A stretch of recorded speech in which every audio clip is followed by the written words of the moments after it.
Hello, everyone. Thanks for joining us, and thanks for joining us on Teams this time. It's a bit new, but it seems to be working. We are just giving it a minute to make sure that everyone who wants to join is able to get in and get approved by us. So if you could just bear with for a minute, and then we will get going.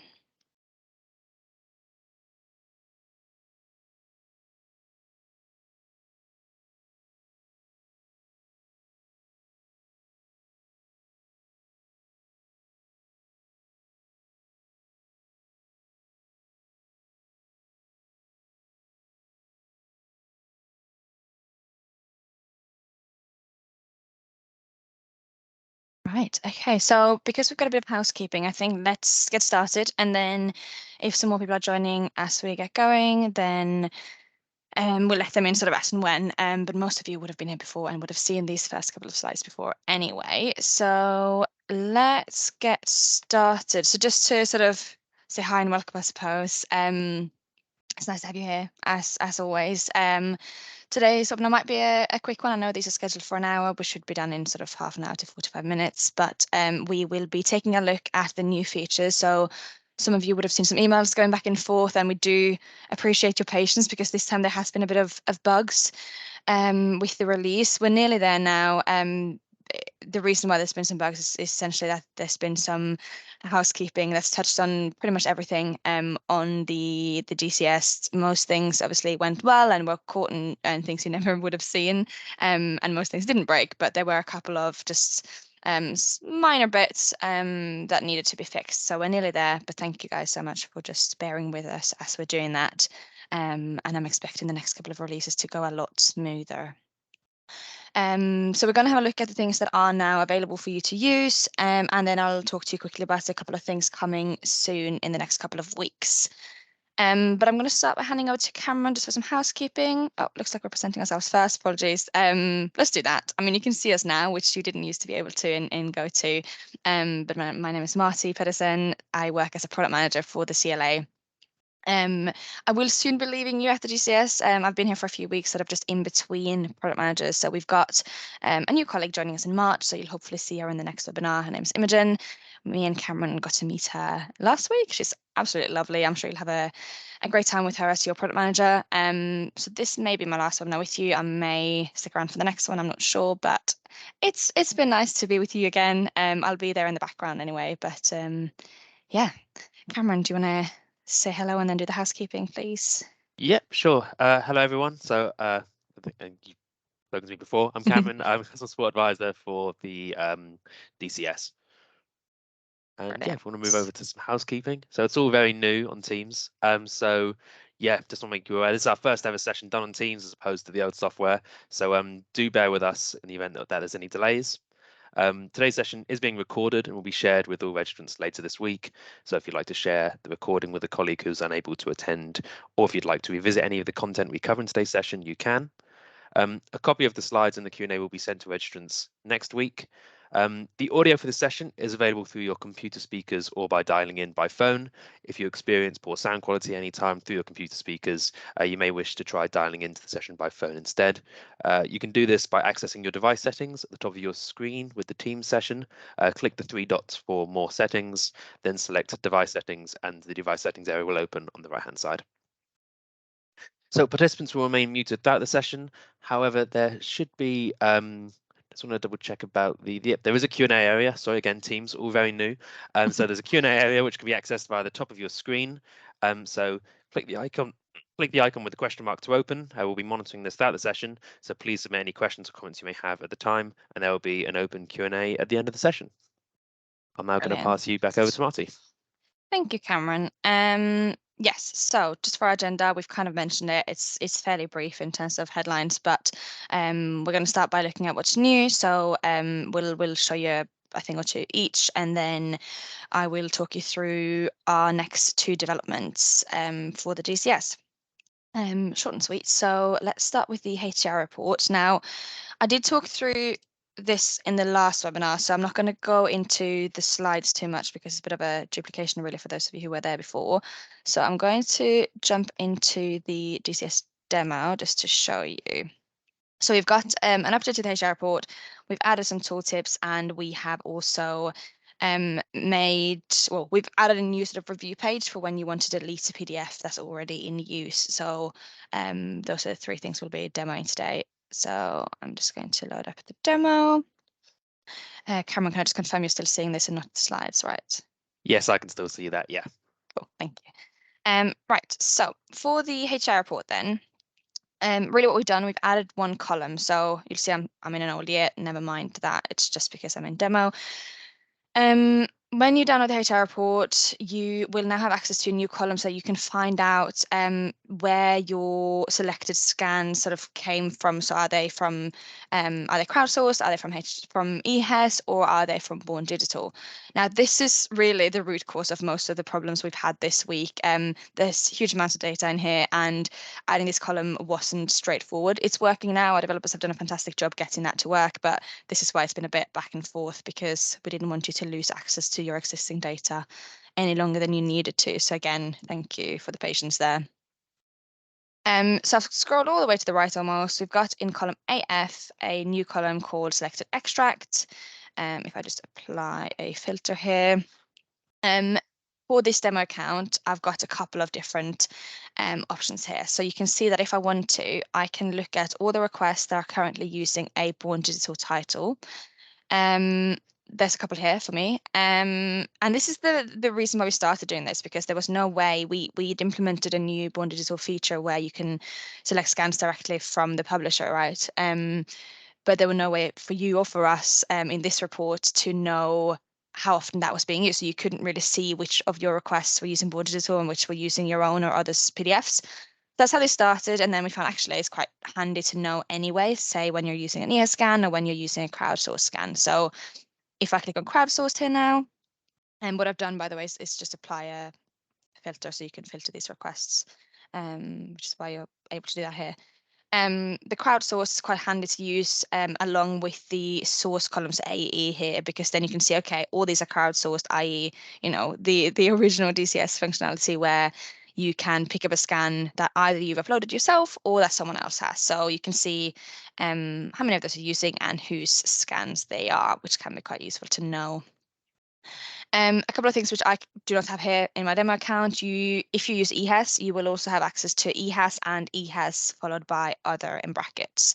This is so you can check very quickly and easily which of your requests are using an ES order at the moment. So a PDF that started as an ES order. Even if you place an order and then you create a new request a year later and select that PDF from that original order, that would still appear because that's the original source of the extract. EHES other is for when you've selected a PDF which started as an ES request submitted by another HCI, and again, the source will tell you who, if that's useful. And that's really it. Obviously, it's fairly straightforward to do now that it's here, but hopefully you'll find that useful in knowing what you're using in the DCS. Okay, Cameron, shall we hand over to you and then back to me after that? Great. Yep, sure thing. Just going to share my screen. Thank you. Okay, Marty, can you just confirm that that's come up? Yeah. Yep. Okay, lovely stuff. So yeah, I'm on the demo site as well, so it's going to be very quick. So I'm just going to go through the tooltips that we've added to the DCS. So again, we're on our active request here. So if you scroll down a little bit to license compliance verification, so let's just mark this one as not covered. So we had found previously, so there are lots of different override options which a HEI can use if a work isn't included as part of the CLA license, or if, say, ownership needs to be confirmed. So if a HEI doesn't have an integrated library management system.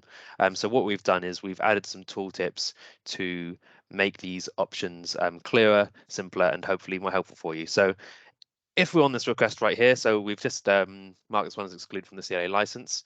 If you click override here, you'll see that we now have little information icons next to all the different override options.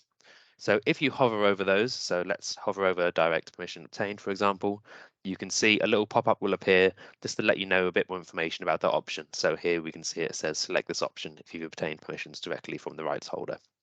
Do make sure you're hovering over the information icon. If you hover over the text, then the tooltip won't appear. If you hover over here, that will pop up. And we've also added the same for the ownership options here. So again, you can see the different ownership options: catalogued, purchased, personal copy, personal for pay copy, not catalogued.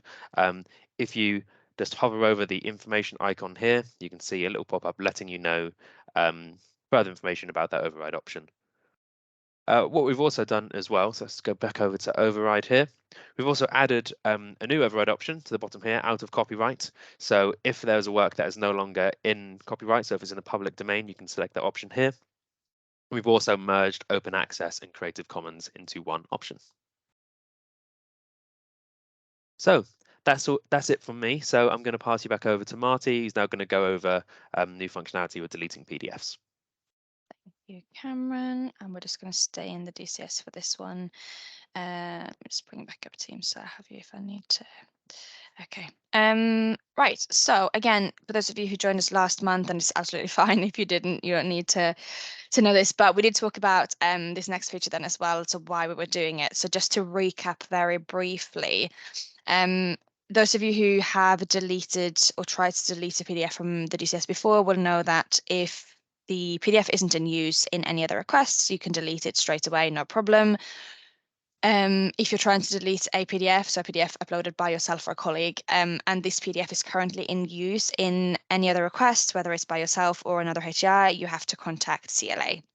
And we have to then check, and by we I mean Cameron. Cameron will check for you which requests and which HCIs are using that PDF, and then let you know which request you have to either delete or add an alternative PDF to, and then reach out to the HCIs on your behalf, which we're very happy to do, but it means that it takes you a bit longer, especially when you have requests yourself to review. You have to wait for us to check it back to you, and then you have to do the work. But we figured it's so much easier if you just don't have to reach out to us to review at least your own requests. So that's what we've done now. So we've added a few more journeys. I'm going to just show you a couple of things and point out where things are kind of staying as they are and where they're new. So if I search for an ISBN to just start a new request, so I can get to the source content section, let me put in my page range. Now this is all the same. This is just a new request just to get to where I need to be, to show you how I got there. So we've got a new request, everything's fine. We're assigning it to a course. And then we will get down to, now you can see this is a demo account that I've used this ISBN for a lot. So I'm just confirming this is fine just for the sake of this demo. So in source content then, let's say now that I've already got a scan, you can see I actually have several. Perhaps I uploaded these ages ago and I've actually now got a better quality scan, or perhaps I uploaded it by mistake. It's been in use and I've realized, this is missing 3 pages or something like that. For whatever reason, I need to delete this PDF and I want to upload a new one. I would start by adding document and then uploading my new scan and selecting that one, which would sort of, when you select a different PDF, you unlink the one you want to delete from that request. Now, this is a new request, so I haven't gotten it selected, so I will just upload what I need and use that. But let's say I want to delete this one up here. I know that needs to go. When I click on delete, as previously, I'll get a confirmation. Do you want to delete this item? Now, and this as well, just to point out, if I click yes and this PDF is not in use in any requests in the DCS, it will just be deleted immediately. Now, I know this isn't going to happen here, but we haven't changed that, so that'll still happen. Now, in this scenario here, the request is in use, the PDF is in use in both requests for my own HCI, so I'm using it, and also other HCIs. So what I'm seeing here is a contact CLA button. We still need to do that if the PDF is in use by other HCIs, but we also have a new review request link down here. If the PDF had only been in use by me and no one else, I would have had a big review request button instead. I'm not going to show you both because what happens next is the exact same thing. When you click review request, whether it's a link here or a button, you will be taken to a new review page. And this is really the main sort of feature, I suppose, of this new update. So what you're seeing here is all of the requests, old and new, so previous years as well, as you'll see here. All of the requests that are currently using the PDF I have tried to delete. So what I need to do, if I want to delete this PDF, I need to somehow action all of these requests. Now, again, this is a demo site. I have 12. You might not have that many, but it'll show you all of them just in case. If the request is in a previous academic year, as you might know, you can't make changes to requests that have sort of already rolled over. So we've made it possible to delete them in this specific workflow, because if not, you would be stuck. And I think that's why this came about in the first place. I think someone was stuck because they couldn't delete a PDF themselves because it was in use in a previous year. So this will now be possible. You can see I have a delete button here, and the archive button is grayed out because it's an old request.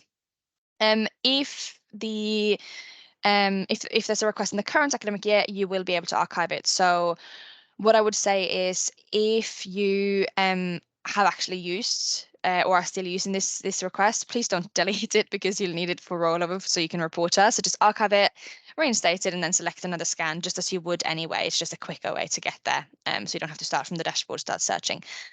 So archive, reinstate, select another scan, or you can delete. So let's say here I've got an old scan, I need to delete it, an old request, apologies.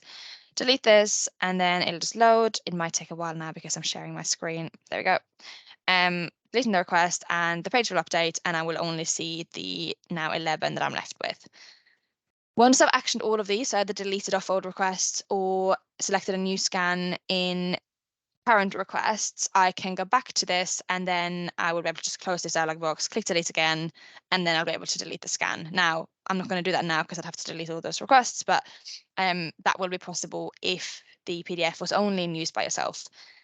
If it was in use, like we saw here, in other HEI's requests as well, I'd still recommend doing what I just did, because then once Cameron has gotten back to you and said, hopefully, that the other HEI has agreed to using a new PDF, then you're ready to go and delete the PDF. Now, I do appreciate this is quite confusing if this is a feature you do not use, so do not worry, you don't have to remember all of this. Hopefully you can see how, if this is something you ever come across, it will save you a bit of time not having to contact us and wait for us and then go and check every request, look them up one by one. It should save you some time in that scenario. If you have any questions about this, please let us know. We do have a knowledge base article, and honestly, it should be designed in a way where it will just make sense when it happens. So you won't know about this unless it becomes relevant to you anyway. Right, let's now move on to what's coming next. I don't think we have any questions yet. No, okay. If you do submit a question, it might go to review, and we will just approve and answer the question. Right, let me go back into my slides then. And there we go. Let me just click through this. Okay, so a couple of things coming next then. So the first one, we will have email notifications for new academic requests as an optional setting. So this has come about really from a bunch of ideas from people and requests from people. So we know that the only way for you to know now if there's a new academic request that you need to action is to log into the DCS, check the dashboard, and you need to do that, however often you want to check if there are new requests. We know this could lead to a delay, especially if you're not someone who uses the DCS every day. An academic could ask for a request and you might not realize for a few days.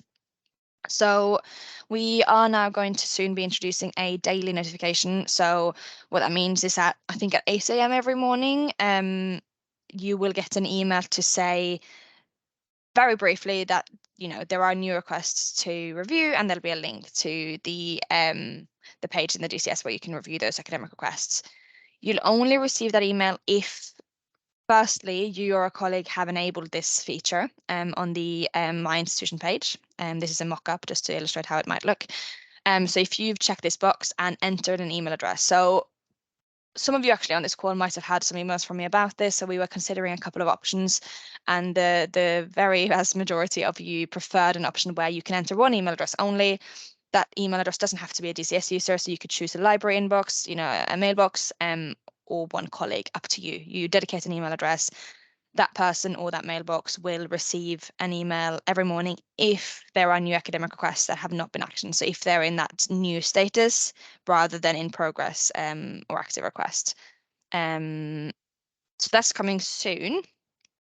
We'll let you know when, and you can go in and enable this if you'd like to do so.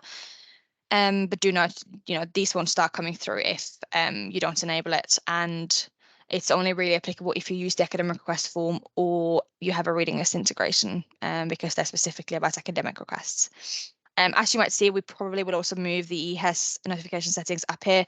They were currently a bit further down, but they'll all sit in the same sort of box. And then finally, we will be doing something which you might not notice that much, but we will be refactoring the completed request page. So what this means is that at the moment, we know that especially larger HCIs or HCIs with a lot of completed requests, when you go onto that tab, so in case you don't know which one that is, let me just show you very quickly. So this page here, it takes a long time to load. You can see that here, even though I'm in demo. It takes a long time to load. It takes a long time to filter and search the page because there is so much data, because it's all of your completed requests. So there's just so much going on, and that's not very practical if you're someone who used this for your work. So we're going to do a refactor, so essentially do some technical updates to the page so that it can handle the amount of requests that many of you have, and just run a lot quicker, really. So that should also be done in the next few weeks. So I think that's all we have. We do have a Q&A now. I did actually have one question for you. I know I ran a bunch of polls last time. I'm not going to do that many. And actually, we're not going to run any polls. What I'm going to do is I'm going to, in the Q&A, start a discussion and ask you a couple of questions.